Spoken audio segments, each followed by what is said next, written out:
Hi, it's Liam St. John, and you're watching LifeMinute TV.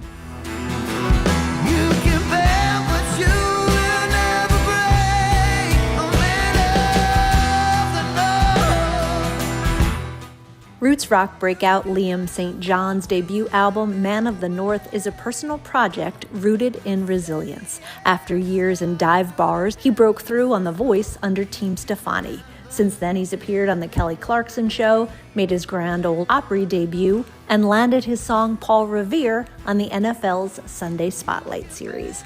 We caught up with him to talk about the journey and what's next. This is a Life Minute with Liam St. John. Man of the North. Took me about 4 years to write all the songs that are on there, but yeah, it's a love letter to my roots. I just started writing songs, like Dipped in Bleach was the oldest song that I wrote that's on the album.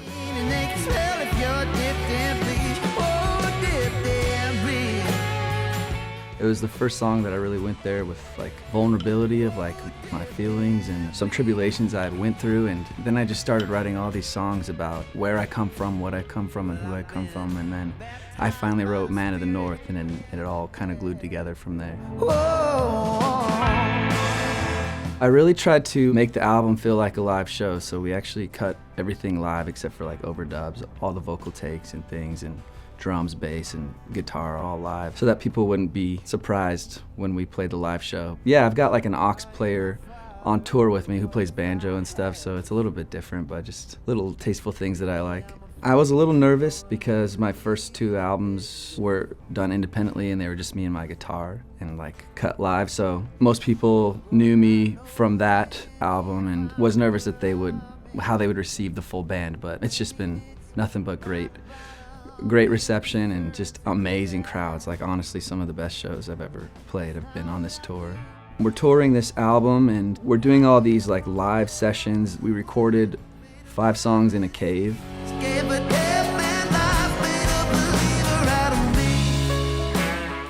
It was dark and like moist, but it was really cool and made for one of the coolest videos I've ever done. And then we did the same thing on a castle in Scotland, and so yeah, I'll start recording new music in Q1 and just keep it coming. I mean, that's all we can do is keep building and keep touring, and that's all I want to do, so. Rematch of Super Bowl 59.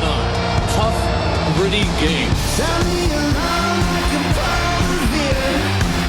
Bucket list for sure to be on the NFL, and what a cool song to do it for. I used to live in Los Angeles and I wrote with my friend Dan a lot. Dan O'Melio goes by Robopop, but we just have this chemistry, walk into the studio, write a song in 2 hours, and I think that was the first one we wrote actually, Paul Revere, and it kind of fell into our laps. Didn't have the idea of Paul Revere going into it, just had this riff in mind and then we built on it, and you know how songwriting works, the muse shows up and places that cool hook in your lap and creates a really fun song. So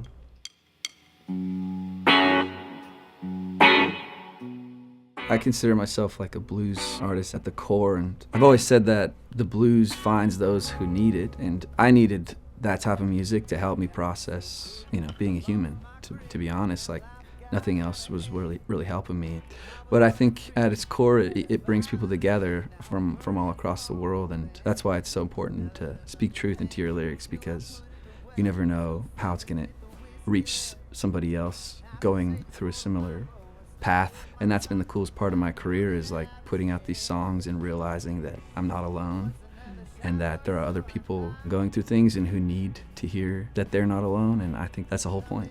The depression and substance abuse kind of went hand in hand, and the biggest reason for that for me was just not having the freedom to like speak my truth and live my truth. I had a lot of resistance there for a long time, and it just led to a really bad relationship with myself and got really dark, and walked away from like my faith, and so I didn't have this thing to lean on, and it was just me trying to carry the burden of all that pain, and I just finally started to lean on other things, and it was a slow burn until you realize you've developed a really bad habit. But then I started writing songs, and it really brought me out of that dark place, and I found my truth, and I've just been pursuing it full blast ever since, and it's really changed my life, and definitely have a better relationship with myself because of it. So every song on the album, on all my albums, they're always me like literally getting this thing off my chest that's probably been there for, 5 to 10 years of just like holding it in. And so it's so important for me to speak from my truth because it usually is beneficial for me. It's all magic and mystery to me, songwriting. I mean, obviously I practice a lot and show up every day, but the good ones always come out of nowhere and you're like, wow, that was a good line. Where did I come up with that? And then you write a song and you're like, I don't think I'll ever write another one. So it always goes like that, but I'm just always trying to mine through my feelings and my truth, and that's my one rule, is just trying to be as honest as possible and find the innocence in the lyric and try and bring it out. Tired of losing everything I had. Well, I've always sang, mostly in my room, to Britney Spears or something. I was very shy as a kid, but then I started singing in the church. That's kind of how I got out of my shell. Yeah, I mean, I started writing songs when I was a teenager and had some bands in high school, but I was an athlete, and so I pursued that all the way through college. All the while just like writing and singing, and then graduated, and I was like, I have these business degrees, and now I'm gonna become a starving artist. And I haven't looked back. The taste of your lips, I'm on a ride. Just I'm slipping under. I love Britney, and it's been a lifelong love. I always say she's the first woman I ever fell in love with when I was like 8 years old. That cover, I've played it for a long time, but it's just really, it lends itself to a blues song. And if you like swag it out and slow it down a little bit, it's a really fun song to play. And so we've just had it in our set for a long time. And we were in London, we played a show in Camden Town, and then the next day we recorded the song live at UMG Studios.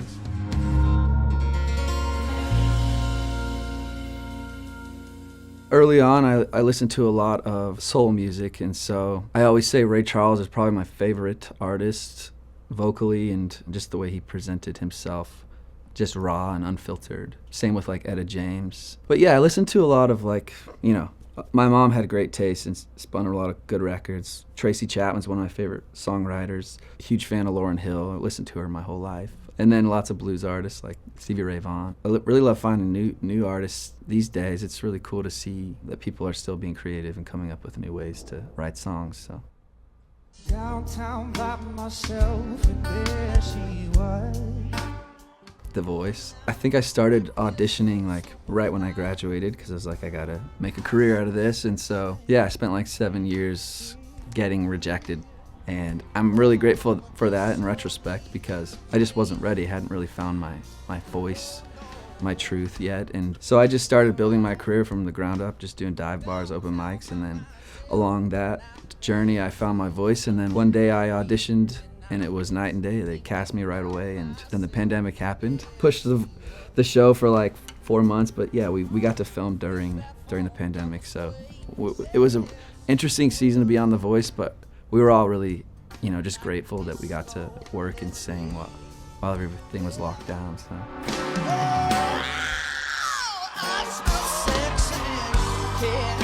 Gwen Stefani was my coach. Yeah, it was cool. Like the pandemic made it a little different. You couldn't really interact, so most of the time was when we were on camera. But it was still a surreal moment, and one of those moments in my life that I'll never forget. Especially turning the chairs, like you get 90 seconds to impress the coaches and they took about 75 seconds to turn. You can imagine everything that was going through my head, but yeah, like my mom and sisters were zoomed in because of the pandemic. But yeah, it was a really special moment, and hearing feedback from like John Legend and Kelly Clarkson was pretty cool. Well, I made it through the battle rounds, which is once you get to the blind audition, which isn't guaranteed once you get cast, then you get put on a team, and then you battle head-to-head against one of your teammates, and that's where I got knocked out. But that's the thing about The Voice. You go as far as you can, and then you take what you get from that show, and you try and build your career on top of it, and so that's what I've tried to do. The life of an artist, we kind of just put our heads down and take it one step at a time, and 10 years goes by, but every once in a while, you get a moment to look up, and this is one of those moments, I think. We were on tour and my label called me, and we had gotten some good news that day with Kelly Clarkson Show. And they're like, did you hear the good news? I was like, yeah, Kelly Clarkson, let's go. And he's like, oh, yes, and you have an open invitation to the Opry. And I was like, I had no idea. So, yeah, that was something that every roots artist, it's the pinnacle for a lot of people, a lot of country artists and like a lot of my peers. And I've got to see my friends make their debuts, and I've just always been so proud of them and just kind of never thought it would happen for me, but it was one of the coolest moments I've ever had. Well, I ride a Harleys. That's my one way where people can't reach me because I can't get on my phone while I'm on the bike. And so I love that. And I mean, I grew up in the mountains, so this time of year is always fun because I get to go to the mountains and snowboard, or if I have time, but I really love all those activities. And I run and exercise as much as I can, or else I would lose my mind on the road. To hear more of this interview, visit our podcast, Life Minute TV, on iTunes and all streaming podcast platforms.